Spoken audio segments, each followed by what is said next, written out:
Salut à tous, la team OL, tout même chaud pour Lyon Fan TV. Très heureux les gars de vous retrouver pour une nouvelle vidéo. J'espère que vous passez un bon début de week-end ensoleillé. Calor en la ciudad, il fait très chaud.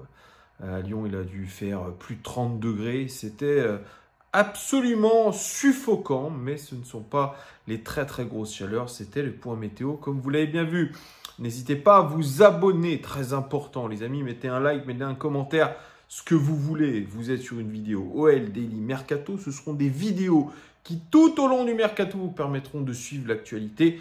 Transfert de l'Olympique Lyonnais, bienvenue. Il y a un petit peu d'actualité puisque Hugo Guimet, le journaliste de l'équipe, agent de communication non officiel du groupe Eagle Football, a créé un article en exclusivité pour les abonnés de l'équipe. Tombe bien, Bibi, il est abonné et il nous a sorti la bombe du soir, le petit bonbon que les supporters lyonnais vont pouvoir sucer toute la soirée, tout le week-end, jusqu'à ce qu'on nous dise « Bah non, c'était une connerie, c'était un rêve ».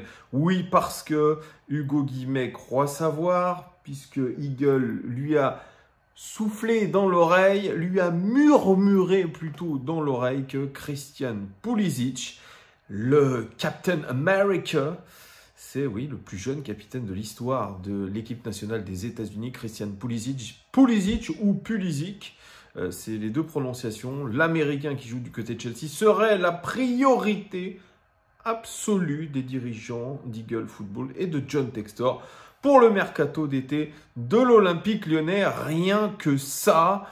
Et là, vous vous dites, mais comment c'est possible? L'OL, qui est en grande difficulté financière selon beaucoup d'articles, qui a la tremblote avant de passer devant la DNCG, ça sera la semaine prochaine, qui doit vendre absolument Luc Ebin, qui a déjà vendu Malo Gusto, qui va vendre Ryan Cherki, qui va vendre peut-être Bradley Barcola.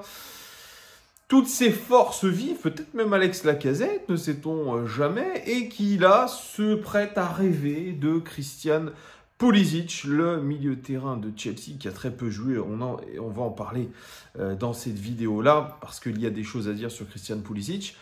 Il est dans sa dernière année de contrat avec Chelsea. Il a rejoint le club anglais en 2019 en provenance de Dortmund, avec lequel il a explosé.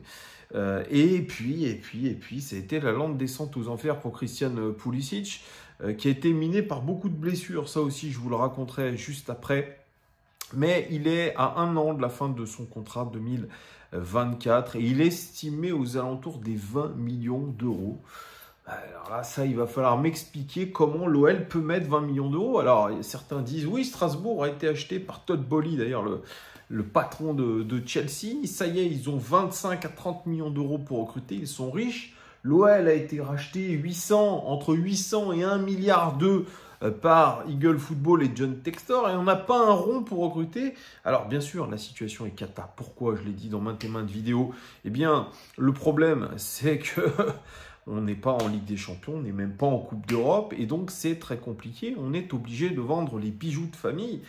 Mais là, qu'on s'attaque à Christian Pulisic, qui est un bon joueur en termes de talent individuel, d'expérience aussi, mais qu'on s'intéresse à lui comme ça, dans une période de transition, dans une période où on a changé même la direction du scouting avec Mathieu Louis-Jean. Alors, Hugo Guimet justifie ça dans son interview en disant que la prochaine Coupe du Monde aura lieu aux États-Unis et que ce serait la figure de proue du projet Eagle que d'avoir Christian Pulisic à l'Olympique Lyonnais et que ça ferait très bien, que ce serait une sorte de mascotte. Oui, ok, mais sauf qu'on nous dit que le dossier va être très complexe. J'adore les effets d'annonce. Alors bon, quand on dit que je fais des vidéos putaclic, parce que je le vois de temps en temps, ouais, tu fais des vidéos putaclic, il y en a qui pleurnichent, excusez-moi, mais cet article de Hugo Guimet est hyper putaclic. Exclusivité abonnée, l'OL est sur Pulisic, c'est la priorité absolue du club. Et oui, évidemment, c'est la priorité du club. Comment allons-nous croire tout ça? On peut croire que c'est un coup à la Memphis Depay. Pourquoi pas? Le joueur a besoin de se relancer. Et on se dit, bah oui, Pulisic va venir se relancer à l'Olympique Lyonnais sans Coupe d'Europe, en totale décontraction. C'est vrai, il a le temps, à 24 ans, capitaine des États-Unis. D'ailleurs, je crois qu'il joue avec sa sélection en ce moment. Là, il est parti en sélection. Ok, pourquoi pas, pourquoi pas. D'ailleurs, c'était l'objet d'une mini-vidéo pour ceux qui regardent Pawn Stars. Pawn Stars, j'adore, moi, c'est les rois de l'enchère ou un truc comme ça, c'est sur C17. Je crois que c'est ça, je ne sais plus comment s'appelle cette chaîne. Bref, une chaîne du groupe Canal+, où en gros vous arrivez dans un magnifique endroit où il n'y a que des pièces de collection et vous venez apporter vos objets et vous dites, bah écoutez, j'en veux tant. Et le propriétaire de ce magasin, Pawn Stars, vous dit, bah écoutez, non, oui, non, moi je vous en propose tant, etc. En gros, c'est des marchands de biens, on va dire. Il y en a un qui était venu avec le cadre, avec le maillot de Pulisic dedans, dédicacé, et il en voulait 1500 $. Et il comparait, c'est assez drôle, hein, il comparait Pulisic au LeBron James du soccer. Évidemment, ça encore une fois, ça a été romancé. LeBron James du soccer. C'est un bon joueur, Pulisic, mais de là à comparer l'incomparable, on en est... Alors, je ne sais pas ce qu'il en est devenu. Est-ce qu'il a réussi à vendre son maillot dédicacé dans un cadre 1500 $? J'en sais rien s'il a réussi. Mais c'était très drôle. Et d'ailleurs, ça avait fait l'objet d'un mème pour Pulisic sur les réseaux sociaux. LeBron James du soccer. Alors, on va parler un petit peu plus profondément de ce Christian Pulisic. Il est jeune, Christian Pulisic, hein. Pas vieux, il a 24 ans, donc c'est pour vous dire, il a l'avenir devant lui encore. Moi, les peu de fois que je l'ai vu jouer, je l'ai trouvé très bon. C'est un joueur qui a un talent assez incroyable, en termes de dribble notamment. C'est un très bon dribbleur. Et moi, dans le profil, excusez-moi, mais il me fait penser à Ryan Cherki. Bah, ils font à peu près la même taille, ils ont le même style de jeu, c'est des gros dribbleurs et ils ont un gros problème tous les deux, c'est au niveau de la finition. Christian Pulisic qui est né en 98, hein. Je crois qu'il est né, il a l'âge de Kylian Mbappé, hein, me semble-t-il. Christian Pulisic, il n'a pas beaucoup joué cette saison, très concrètement, hein. Je vous fais le résumé de sa saison. Il a fait quand même la Coupe du Monde, hein, avec les États-Unis, où il a joué 4 matchs, 316 minutes de jeu, un but, 2 passes décisives pour lui.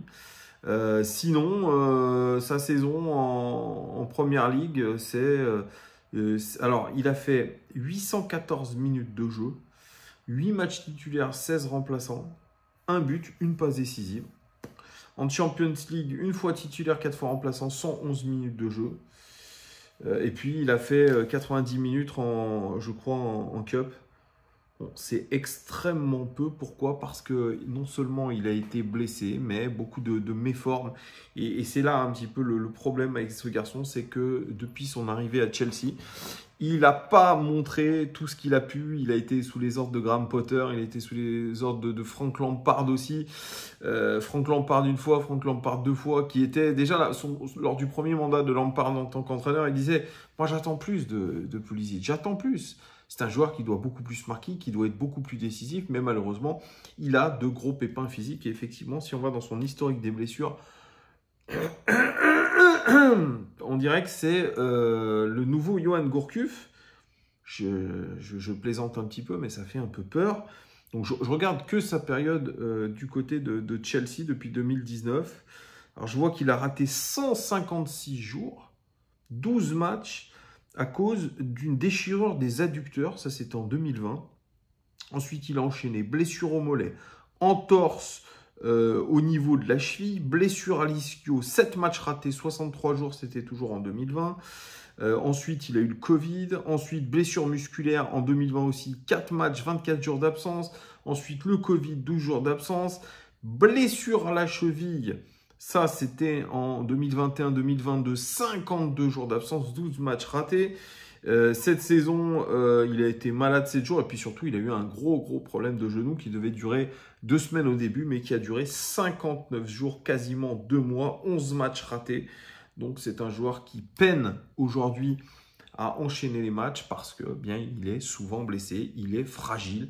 C'est un garçon très fragile et franchement, si on pouvait s'éviter des problèmes sur des problèmes, ça pourrait être cool. Alors, dans l'idée, moi, je suis d'accord. Vous prenez le capitaine des États-Unis à la Coupe du Monde en 2026. Ça fait le joueur un petit peu star. Le mec un petit peu à la Memphis. On a tenté le coup avec Boateng. Ouais, le mec un petit peu rappeur footballeur. Il a été champion du monde. Il a gagné la Ligue des Champions. Il vient du Bayern. Non. On a vu ce que ça donnait. Un flop monumental. Memphis. Bon, il est arrivé lui aussi comme un flop à Manchester United. Il arrive chez nous et au final, il a été bon. Il a été bon, Memphis. Il nous a ramené des followers aussi. Il a ramené toute sa vibe, effectivement. Et là, propriétaire américain, égérie américaine, capitaine de la sélection américaine, je vois tout de suite le truc dressé. Sauf que ça ne va pas se passer comme ça. Un garçon coûte déjà 20 millions. Il va falloir les trouver, les 20 millions. Alors peut-être qu'il y aura une rallonge. Mais ça me paraît quand même très bizarre, sachant qu'on doit recruter un défenseur central, un ailier, un latéral droit, enfin, c'est incroyable. Et surtout, on n'est pas les seuls sur le coup, puisqu'il y aurait la Juventus, il y aurait d'autres clubs de Première Ligue qui seraient intéressés, il y aurait aussi Naples, le Milan AC, enfin, des clubs prestigieux, mais pareil, vont se poser la même question. Est-ce qu'on mise sur Christian Pulisic, sachant qu'il a été beaucoup blessé? Je ne vous parle même pas du salaire, qui est à Chelsea de l'ordre de 10 millions d'euros. Bref, c'est un doux rêve, en tout cas, du côté de John Textor. Est-ce que c'est pour enfumer un petit peu les supporters, pour leur vendre du rêve, alors qu'au final, on sait très bien que il ne viendra pas chez nous, sauf retournement de situation. Dites-moi en commentaire ce que vous pensez d'une potentielle arrivée de Christian Pulisic ou Pulisic. Pour les autres, ouais, c'est un nom croate. Il a dit qu'on pouvait prononcer son nom des deux façons. Voilà, je vous fais des gros bisous les amis. Bonne fin de week-end si on ne se revoit pas et à très très vite. Ciao.